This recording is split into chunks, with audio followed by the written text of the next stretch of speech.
If you do any amount of shooting, inevitably you're going to come across people who are shooting either an AK or an AR, and you're going to notice that they're going to have tape across the bottom of their magazine. It'll be duct tape or electrical tape or something like that. And they're going to give different reasons for this. Some people are going to say that the different colors of tape are for ease of identification of the particular types of rounds that are in the individual magazines. And that's legitimate, I suppose. Other people are going to tell you that it's for better grip, specifically on metal magazines like this AK magazine here, or these very cheap AR magazines that are very slick, especially if they get wet or in humid conditions. These magazines become slippery very easily.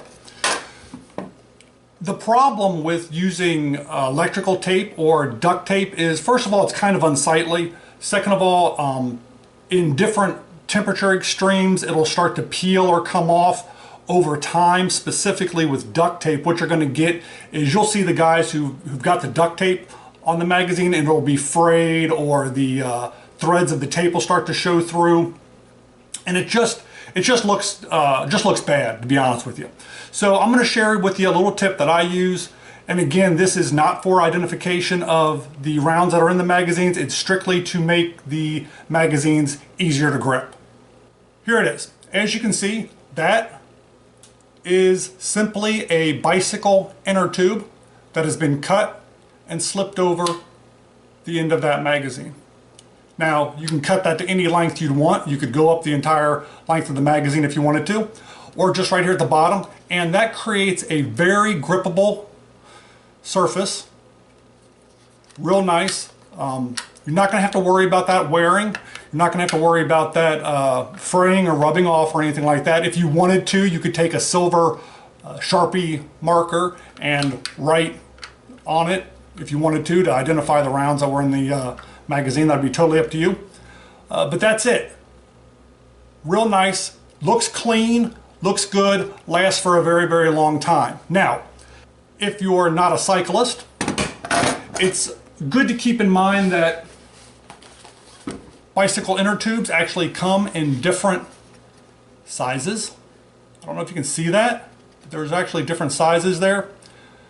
The one that was on this magazine is this slightly larger inner tube. And again, if you're not a cyclist, you may not have access to bicycle inner tubes. So what you would want to do is just go to your local bike shop, go to the maintenance section or maintenance department or whatever. They're going to be happy to give you old bicycle inner tubes that you can make these type of magazine sleeves out of. You can make what they call Ranger bands or whatever, with the little strips you cut off them, basically make them into rubber bands and that kind of thing.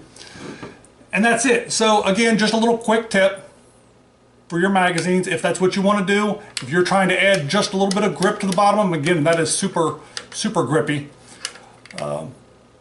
Just a little quick tip. Thanks for watching. I'll see you on the next video. Okay, the video is over. Get back to work.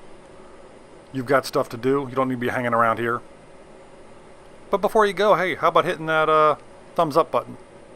Or commenting below. I'd appreciate it.